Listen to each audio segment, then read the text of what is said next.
Hey everybody, Jake here, and today I'll be showing you 3 awesome warp transitions that you can make in After Effects without using any third-party plugins. Now, a lot of editors, including myself, use third-party plugins to make really cool warpy effects and transitions. Plugins like Sapphire, Continuum, and Displacer Pro are all great options for making warp effects and transitions, but I thought it was important to make a video on my channel showing that you can still make really cool warpy effects and transitions without purchasing any third-party software. We're gonna be using effects that are built into After Effects today to get these warp transitions, and I'm actually really excited about how they turned out. I do want to mention that I am currently booking more edits to feature on my channel in tutorials. So if you have a video that needs editing, please reach out to me on Instagram. And guys, I'm dropping hella videos coming up. So down in the comments, let me know what types of videos you want to see me make. I could definitely use some help with my ideas. And I've gotten so many good video ideas from this community. So please comment below. And if you're stoked to watch me make some really cool warp transitions,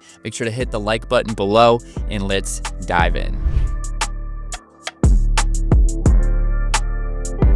We're here in Premiere Pro and I have this edit that I've been working on for Under Armour. It's a promo video. Super stoked on how everything kind of came together here. I already added in quite a few VFX to this edit, but I haven't added in any warpy type transitions, which is what I'm going to be doing today with you guys. So the first thing I'm going to do is come over here to this clip and this clip. They're right next to each other on the timeline. I'm going to highlight both of them, right click and replace with After Effects composition. Here in After Effects, I'm going to make an adjustment layer. Now you want this adjustment layer to kind of just be as long as you want the transition. So I'm just going to cut it there. Next, I'm going to start where this cut is here, and I'm going to apply a few different effects. So the first thing I'm going to throw onto this adjustment layer is a warp. Once you've thrown your warp onto the adjustment layer, you want to change the warp style from arc to fisheye. Let's change the bend all the way up to 100, and let's make a keyframe there right in the middle. All the way in the beginning, let's take it back down to 0, and then here at the end, let's also take it all the way back down to 0. So if I select my adjustment layer and hit U on my keyboard, you can see all the keyframes we've just created. Next, I'm going to put an optics compensation onto our adjustment layer as well. And right here at the cut, we're going to turn up our field of view quite a bit. Now you see it's kind of bending inwards around the edges. We want to reverse the lens distortion so it's actually bending the other way. So let's actually turn this up quite a bit. Let's turn it up to like 120 here, right in the middle. And then we can just make a keyframe. And then at either end of our adjustment layer, of course, we're just going to make those values 0, so it goes back to normal. Next, just take a turbulent displace and throw that onto your layer as well. From here, we're just going to change the amount of our turbulent displace, and this is personal preference. I'm going to go to about 300 right here in the middle, and we're going to make a keyframe. Then at the beginning, we'll make it a 0, and then at the end, we'll make it a 0 as well. The last thing I'm going to apply to our adjustment layer is a glow. I'm not a huge fan of the built-in After Effects glow, but for the sake of this tutorial, not using any third-party plugins, we're going to use it. So right here in the middle of our transition, let's just decrease the glow threshold until it gets pretty bright. So you can see maybe right about there. It's pretty cool. We can also maybe make a keyframe for glow radius and just kind of increase the radius a little bit. And then here at the beginning, let's reset those values to where there's no glow at all. So I can just keyframe the glow intensity there at the beginning, and we can do the same thing here at the end. And then of course, if you're adding motion to any of your layers in any project for that matter, you should turn motion blur on. Now altogether, we're getting this. Pretty cool. I think it's just a little bit too long here. What I'm going to do is hit U on my adjustment layer. I'm going to highlight all my keyframes, right click them and easy ease them. And then what I'm going to do is just move these ones on either end a little bit closer to the middle. That way it's just a little faster. And then if you want to, you can highlight all your keyframes, open up your graph editor. I'm here in the value graph, and you can just tweak out each parameter for your keyframes and just make everything look a little bit smoother by just tweaking out some of the handles for each of these lines on your graph editor. So now that I'm done tweaking my graph editor, we can close that out. And now we're getting this really cool transition here. I'm really liking this. Let's actually speed up kind of the beginning, and then we'll leave the end kind of how it is. So it kind of hits a little bit quicker and then kind of takes its time to kind of morph back regularly. So again, it's all about maybe experimenting with the timing of your keyframes, experimenting with the effect values of all 4 of these effects that we've added on to our clip. There is no one right way to make a warp transition, but this one is looking really cool to me. So let's go ahead and save this. Back in Premiere Pro, I can just highlight our dynamic link layer here, right click on it and say render and replace. That's going to render our dynamic link layer here as an MOV file, which just makes previewing this clip in Premiere a little bit easier. For this second transition, you can see I have 2 clips here on my timeline. So we have this clip and this clip right here. What I'm going to do is highlight both those clips, right click and replace with After Effects composition. Here in After Effects with my first clip selected, I'm going to take a warp effect and change it to fisheye. Then I'm going to basically start a little bit closer to where the cut is, and I'm going to keyframe the bend here at 0.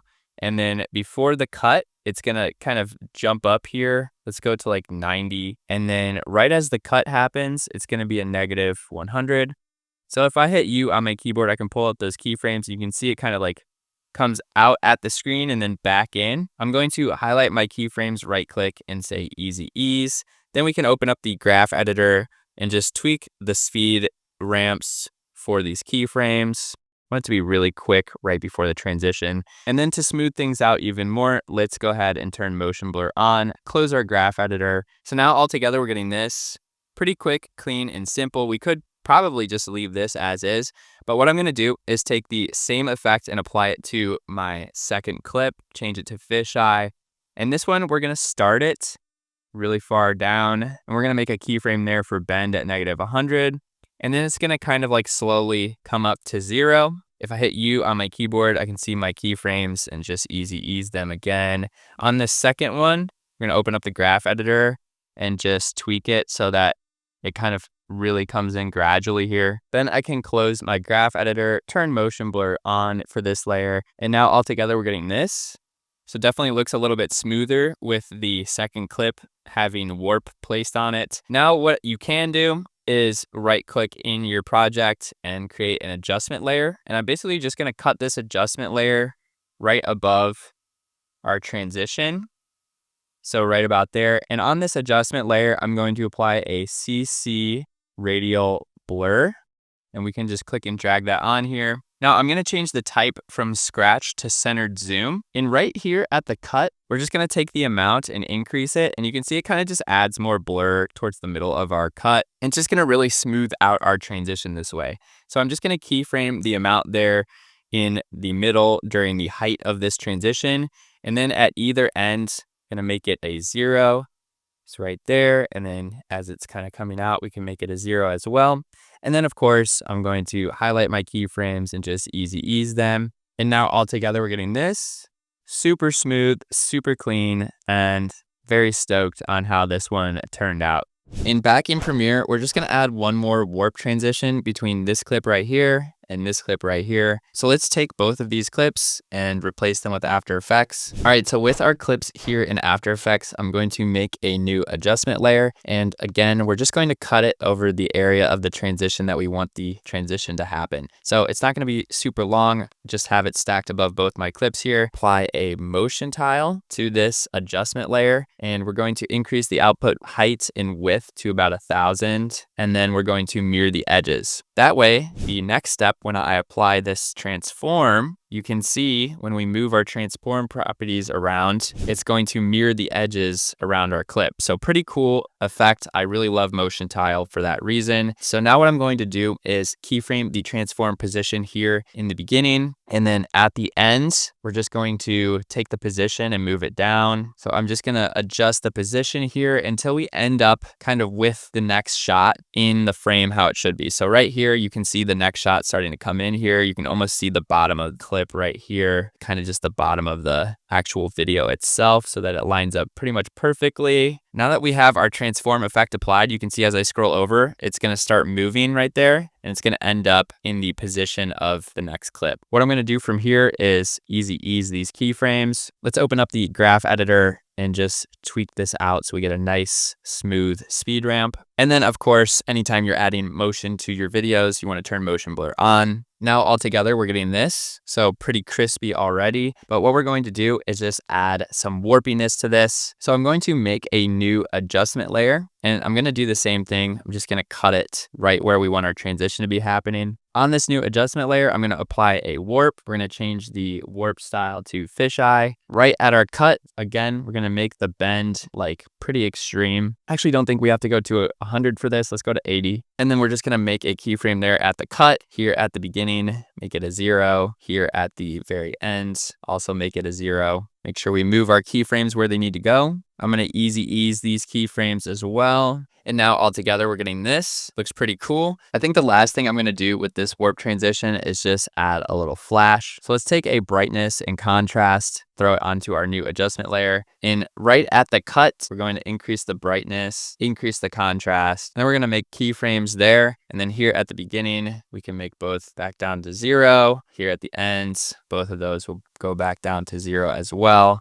And then we'll just easy ease them. Now all together, we're getting this super clean warp transition, and super easy stuff here, guys. We're just using a motion tile, a transform, and a warp effect. But overall, it looks really cool, and it only took a few minutes to create this. I hope you guys enjoyed watching this video as much as I enjoyed making this video today. I know these effects are really cool and trendy, and I'm sure they're gonna help you guys make some killer edits. If you're a video editor looking to add some extra sauce to your next edit, make sure to go check out venturvisuals.com. I have a bunch of different packs on my website, including a free pack where you can try all of my packs completely free of charge. So if that sounds interesting to you, make sure to check out the description down below this video. And guys, let's keep getting stoked. Let's stay motivated. Let's keep creating. I'm so hyped. I feel great posting all these videos on the channel and hearing from you guys, working with you guys. And this community has just been an awesome experience. So I appreciate everybody who made it to the end of today's video. You guys are awesome. And until next time, I'm Jake Venner. Peace out.